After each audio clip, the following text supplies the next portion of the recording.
Seguimos adelante aquí en Telebuen Día. Es muy grato recibir a Manuel Flores Silva, que cumplió, tengo entendido, ayer, cumplió años. ¿Qué tal? ¿Cómo le va? Bien, ¿Fue ayer? bien. Fue ayer, sí. Perfecto. Bueno, el feliz cumpleaños atrasado, como suele decirse. Muchas gracias. Vamos a no decir la cifra porque si no se No, notaría qué que son necesidad. 63 años. Se notaría. Bueno, una vez más, en la arena política también es un lugar común al que se apela para esa denominación de lo que significa volver a la actividad política pública. En eso está a la ballista ahora con una presentación formal que ha sido hace apenas unas horas. Sí, efectivamente, en el día de ayer inauguramos nuestra sede en la calle 18 de Julio y Vázquez y ahí lanzamos nuestra campaña de vistas a las internas del año que viene. Dentro de 11 meses el pueblo uruguayo concurrirá a las urnas en los tres partidos y elegirá sus candidatos. Y nosotros sentimos que el sistema histórico se apoyó siempre en 4 columnas. 2 blancas, los herreristas y los blancos independientes, los wilsonistas, y 2 coloradas, los conservadores colorados y el vallismo. ¿Todavía considera esa sensación que muchas veces queda de que el Partido Colorado sigue con aquella disputa entre riveristas y vallistas? En cierto modo, en todos los partidos uruguayos hay diferentes alas. Los partidos uruguayos, que son los partidos, muchos de ellos los más viejos del mundo, tienen esa peculiaridad. Lo que pasa es que de las 4 columnas del sistema histórico, con la crisis del 2002, una de ellas, el vallismo, que justamente era sobre la cual había girado todo el sistema, se debilitó. Y entonces el sistema histórico, apoyado en 3 columnas, no es competitivo, no ha sido competitivo con el nuevo actor, el Frente Amplio. Y entonces nosotros sentimos que el Partido Colorado, que está estancado en las encuestas hace ya bastantes años, precisa esa columna, para decirlo más vulgarmente, esa pata vallista. Claro. ¿Para qué? Para superar, entre otras cosas, el estancamiento y para darle al sistema todo. El componente vallista, que es digamos, la izquierda democrática, la izquierda republicana, perdón, son todos demócratas. La izquierda republicana, el país precisa, sentimos nosotros, más izquierda republicana y menos izquierda socialista. Bueno, para hablar justamente de esa terminología política, de lo que es la izquierda republicana, lo que es el centro socialdemócrata, que en algún momento se impulsó también en filas del Partido Colorado, me gustaría retrotraerme a la figura de su padre. Primero, cuando le digo Maneco Flores Mora, ¿cuál es la sensación primera? ¿La de aquella persona héroe, digamos, en el Partido Colorado? ¿Lo siente su héroe personal también? Sí. Mire, hace unos años yo caminaba pensando en mi viejo, en mi padre, y pensaba, la inteligencia hace más sensible a la sensibilidad. La sensibilidad hace más inteligente a la inteligencia. Y las dos, a consumo, sensibilidad e inteligencia, hacen más buena a la bondad. Eso significó mi padre para mí. Un hombre que me enseñó que de nada sirve la inteligencia si no está al servicio de la sensibilidad y que nada sirve todo eso si no es en la dimensión de una bondad. Y entonces ahora cuando vuelvo a la arena política, por supuesto que lo tengo presente. Y por supuesto que lo primero que tengo en el corazón es una señal de respeto hacia todos, porque a Maneco, como le dicen, le tocó luchar por los valores en el semanario Jaque que fundé, Claro. de la reconstrucción democrática. Y eso pasaba por el respeto. Yo siento que eso tiene que cambiar en el país. Durante ya 50 años llevamos lógicas de irrespeto, todos. Esto no. Ideologías de el bueno y el malo. Yo no puedo pensar que ninguno de los actores políticos quiera hacer el mal. Un liberal en lo político cree que la maldad no existe, existe el equívoco. Ahora usted decía algo y que me parece interesante. Claro, me parece interesante además reivindicar esa discusión, ese debate que se está dando en la interna del Partido Colorado.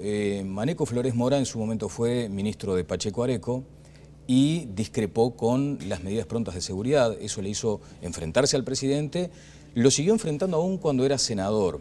Entonces, le digo esto porque muchas veces aflora esa sensibilidad a flor de piel de lo que debe ser el Partido Colorado en función de su autocrítica necesaria. Y el caso Pasqué, el otro día, parece dejar en evidencia aún dos miradas sobre un mismo punto. ¿Cuál es la postura que asume usted en esta revisión histórica? Mire, yo creo que en el pasado reciente, hubo muchas responsabilidades. Hubo responsabilidades de aquellos que creían lealmente en la dictadura del proletariado. Hubo responsabilidades en la gente que creyó que la vía era la vía armada y empezó a caer sangre. Hubo también una responsabilidad importante en un deterioro de la democracia. Hubo una lectura equívoca también de cómo de la revolución de los militares. Hubo gente que creyó que eso era peruanista. Claro. El país se debatía en un equívoco muy grande. Fueron tiempos difíciles, de gran confrontación. Entonces, lo nuestro no es eso, lo nuestro es, la política es moral. Yo luché contra la dictadura por razones morales, luché contra la corrupción por razones morales, jaque, postdata, y vuelvo a la política por razones morales. Y lo primero que quiero decir es hablar de tolerancia. ¿Y falta eso en el Partido Colorado? Digo en atención a este episodio. Yo creo que el doctor Pasqué, de algún modo, no fue bien interpretado, no quiso decir de algún modo lo que dijo. Pero desde su punto de vista el Partido Colorado fue responsable también en aquel momento, o sea, a través de Bordaberry. Sí, el doctor Bordaberry, perdón, el señor Bordaberry, Juan María, padre, fue senador del Partido Nacional, era ruralista, no era un orgánico del Partido Colorado. En el Partido Nacional estaba todo aquello de los tenientes de Artigas. En el año 60 y poco, por vías separadas, irrumpe una cosa no democrática desde la izquierda y una cosa no democrática desde la derecha. Es decir, los tenientes de Artigas eran una cosa, digamos, de índole franquista, para decirlo de algún modo. A mí me tocó entrevistar a un general en la revista Podata. Y yo recuerdo cuando fui a entrevistarlo que tenía acá a Franco y Stroessner, acá tenía al doctor Herrera, pobre, y acá tenía una esvástica. Entonces era un momento ideológico muy curioso. ¿Lo tenía en su despacho particular, me imagino, o en una unidad militar? No, era retirado en su casa. Bien. Fue muy notorio ese reportaje, muy conocido en esa época. Entonces, ¿a qué voy? El Partido Colorado probablemente haya elegido mal probablemente no, seguramente eligió mal al candidato. El pachequismo estaba convencido que tenía chances para llegar a la reelección y que le faltaba un poco y por eso, digamos, pactó con el ruralismo. Había muerto Nardón y quedaba Bordaberry, el senador de los ruralistas. Entonces, no pensaron probablemente la vida política. Entonces, tenemos todos responsabilidades, Daniel. Bueno, todos, digo, históricamente, yo ninguna, ¿no? Yo no hice otra cosa que luchar contra la dictadura, pero de algún modo, ni Pasqué tampoco. Pero, básicamente, ¿qué vamos a hacer? ¿Medir las responsabilidades? Claro, andar señalando con el dedo, que es lo que dice. Yo creo que las responsabilidades coloradas fueron menores que las de los nacionalistas de los tenientes de Artigas, o fueron menores que la lucha armada. Pero vamos a poner al país 30 años después con un metro que diga cuánta culpabilidad tiene cada uno. No. Hagamos así. Todos tenemos responsabilidad. Y dejemos que la historia deje de ser una pugna diaria en que uno esconde sus culpas y señala las culpas del otro, y el otro esconde las suyas. Bueno, porque entonces medio cercano a esa teoría de los dos demonios que también ahora ha sido bastante relativizada. Volvamos al presente. Tiene que esa teoría de los dos demonios fue levantada por Sábato, ¿no? No es un invento de la derecha. Claro. Es Ernesto Sábato. Cuando en Argentina, yo no la reivindico, obviamente, pero, digamos, hubo responsabilidades de todos. Bien. Las coloradas fueron las menores. Desde su punto de vista, las coloradas fueron siendo graves, fueron las menores. aun cuando después la integración mayoritaria en el Consejo de Estado era precisamente de gente afín al Partido Colorado? Dice el doctor Valle con razón, pero yo no quiero entrar en esto, que los siguientes Artigas, que fueron los de del golpe de Estado, fueron quienes que eran nacionalistas y fueron quienes armaron el golpe de Estado, y que el apoyo crítico que le dio el Frente Amplio a esos militares fue un grave error. Los vallistas, ni uno. No hay un civil vallista en el gobierno. Mire, el día del golpe de Estado renunció. Los últimos que quedaban técnicos, que eran Ricardo Servino, en la Oficina de Planeamiento, Alberto Bención, su director de la Oficina de Planeamiento, el Toto da Silveira, que era ministro de Vivienda de algún modo. No hubo personal vallista en la dictadura. Hubieron colorados conservadores, blancos conservadores. Bueno, y volvemos a esto del vallismo, el ala vallista que ustedes plantean. No me interesa esto, perdóneme, Daniel, discúlpeme. Claro. Pero, a ver, uno vuelve a la política, ¿no?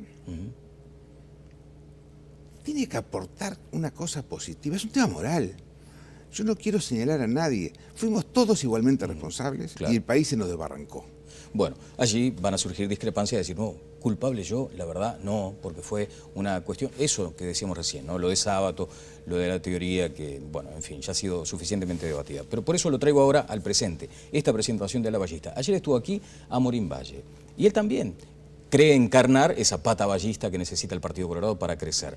Entonces uno se pone a pensar y a considerar, y bueno, ¿no hay posibilidad, no hay margen para que hubiera un diálogo y para generar en todo caso una corriente más importante? ¿O es de la teoría de que cuanto más se abre el abanico, más se convoca, digamos, con el efecto Trasmayo, ¿no? De ir con la red amplia? Yo le deseo suerte al doctor Amorín, como corresponde, los vallistas moderados. Yo quiero que crezcan, que sean muchos. Uno menos que los vallistas netos. Y creo que estamos de algún modo condenados a en algún momento entenderlo. Las encuestas dirán por diciembre, por enero. O sea, usted en el horizonte ve un acuerdo, claramente. Yo no lo he conversado y sería un irrespeto, pero es obvio que el partido tiene que armar su pata vallista. Lo que estamos pugnando es si va a primar el vallismo neto del ala vallista, con un mensaje social muy fuerte, o va a primar el vallismo moderado. ¿Por qué digo vallismo neto? Claro, porque allí hay una consideración que ayer se lo preguntábamos justamente, vallistas de ley, ¿no? Parece dejar al margen toda otra intención o actitud de reivindicar el vallismo. Entonces va a comenzar esta gran discusión de quién es más vallista que quién. El vallistómetro. Yo no entro en eso, le deseo suerte. No, es un grupo constituido por digamos, los que vienen del Foro Vallista, con el señor Tabaré Viera, los que vienen de la Unión Colorada y Vallista, Pacheco con el señor Alberto Iglesias, y los que vienen de Valle, aunque el doctor Valle me parece que es un hombre que va a trascender los sectores. Entonces, ¿qué quiere decir? Si es vallista, haciendo vallismo. Lo demás es absurdo. ¿Y cómo se hace vallismo? Fíjese, el vallismo es el racionalismo aplicado a la cuestión social. Es eso, entre otras cosas. Y nosotros estamos precisando eso. Racionalismo con sensibilidad, digamos. Claro. La educación. Un minuto. 30 segundos de educación, 30 segundos de salud, por ejemplo. O de seguridad. En todos lados la matriz social es la misma. El Estado discrimina entre pudientes y excluidos. Y beneficia a los pudientes y perjudica a los excluidos. ¿Pero qué le lleva a hacer ese razonamiento? Salud. Teníamos 1,5 millones en los mutualistas, ahora tenemos 2 millones, pero se han subido los copagos, los tickets, de manera que un examen de sangre cuesta 1.000 pesos, un examen de cualquier otra cosa 1.500, tomografía ni hablemos. O sea que se le da acceso a un nuevo turista y no se le permite a la gente, se le pone una barrera económica subiéndole las. Y usted dice, y uno puede pensar, ¿y por qué hacen eso? Cuando al mismo tiempo se gasta una millonada, 80 millones de dólares en la arena, el Estadio Este, o se gastan 60 o 50 millones de dólares en el tema del edificio del Banco Central, del Banco República. Entonces, uno que ve, uno lo que está viendo es que se está optando por los ladrillos y se le hace a la pobre gente, va la señora con las recetas y le dicen 2.000 pesos, traje 500, bueno, no, para el reuma no, para esto sí. Eso lo vemos todos los días. Entonces, hay una política pública que discrimina entre pobres y ricos. Vamos a la educación. La educación es el 20% de la gente de menores ingresos. Solo termina en secundaria el 8% de ellos. El 92% de los pobres no termina en secundaria. En cambio, el 80% de los ricos sí termina en secundaria. Entonces, ¿qué pasa? ¿Por qué es eso? Bueno, el Estado le manda a los profesores menos calificados, a los barrios periféricos. El Estado les da menos horas de clase. El ausentismo es muy alto, es decir, en el país es 650 horas por año que se dan, y en los barrios marginales 450 horas. Entonces le mandamos menos horas, le mandamos menos profesores, y bueno, en la seguridad lo mismo, cualquiera sea, acá hay que cambiar el modelo. Está muy bien. Bueno, vamos a recibirlo más adelante, cuando ya estemos más metidos en campaña, y seguramente allí apelaremos a lo que usted ha señalado, ¿no? Usted quiere una cuestión más propositiva que contestataria, o que estar más en la propuesta que en la protesta, digamos. Sí, le redondeo con esto porque sirve de A ejemplo a lo que usted señala. El modelo de políticas sociales no puede ser darle dinero a la gente carenciada, que hay que atender la emergencia, pero no puede agotarse en eso. Es decir, si tú seguís siendo pobre, yo te doy dinero, algún pesito. Si no, si dejás de ser pobre, no te doy nada. O sea que es un contrato en que vos tenés que seguir siendo pobre. Y a cambio de eso yo te saco de la estadística de la pobreza, porque esa gente no está en la estadística, como la gente pobre que tiene FONASA, que no puede pagar los tickets, tampoco está en la pobreza, según el Instituto de Estadística. Entonces, de los pobres del Estado hay que pasar en un cambio de modelo, esto es central para nosotros, a lo que llaman ahora densidad del Estado distribuida, es decir, el Estado tiene que estar presente. En Montevideo, por ejemplo, hay 22 núcleos de pobreza fuerte, que para diferentes calles da diferentes nombres, son 200 asentamientos. Ahí hay que poner las plazas de la integración social, donde esté la escuela de tiempo completo, el liceo de tiempo completo, la comisaría o subcomisaría, donde estén los juzgados, donde estén.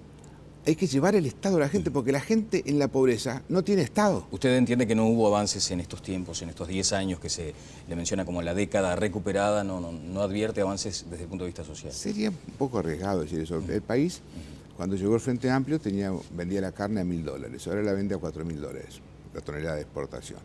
Hemos aumentado la recaudación al doble. Pero pese a que se ha aumentado la recaudación al doble, impositiva, pero hemos pasado de 5.000 a 10.000 millones de dólares que recaudamos todos los años, el país, pese a esa cuestión, que no tenemos ningún mérito, porque subió la soja, subió la carne, la demanda china. El oficialismo dice que creció por encima, por ejemplo, de la región, o sea que hay un componente local muy fuerte, muy potente. No son datos ciertos. Perú creció mucho más que nosotros, México está creciendo mucho más que nosotros. Entonces, ¿a qué voy? Voy a que aumentaron al doble la recaudación. Seguimos teniendo, ellos dicen que hay 13% de pobres, los mismos pobres que había en la década del 90. Solo que no cuentan a los pobres del FONASA, no cuentan a los pobres. Tenemos 700.000 pobres, 650.000 pobres, y es un disparate. Ahora, ¿a qué voy? Al mismo tiempo que aumentan el doble de recaudación, no resuelven este tema y endeudan al país de 11.000 millones de dólares a 30.000 millones de dólares, y además tienen déficit fiscal. O sea que el país tiene un déficit fiscal de más de 1.500 millones de dólares, es decir, 2.5% del producto. Es decir, se ha perdido el tiempo.